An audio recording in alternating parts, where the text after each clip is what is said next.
हे आजचं गोकर्णाचं फूल. मला फोटो काढायला खूप उशीर झाला आहे. युजली मी सकाळीच काढते, पण आज 4 वाजलेत आणि त्यामुळे आता हे ते कोमेजण्याच्या मार्गावरच आहे. ह्यांचं आयुष्य पण फक्त 12 तासांचंच असतं.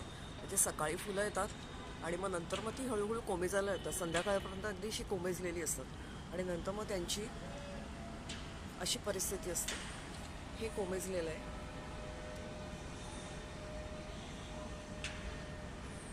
आणि मग त्यानंतर त्यांची अशी शेंग होते. प्रत्येक फुलाची एक 3-4 दिवसात शेंग व्हायला सुरुवात होते. आता हे मला वाटतं हां, ही बघा, ही ती 2 फुलं आहेत. ही पण आता कोमेजली आहेत आणि त्यांचा हा जो पोर्शन आहे ना, इथून हा टोकावर असतो आणि मग इथून ही शेंग बनायला सुरुवात होते. आता इथे ही एक शेंग झालेली आहे आणि दुसरं आहे ती इथे आहे बघा. ह्याच्यासुद्धा टोकाला फूल आहे. ते पडेल आता.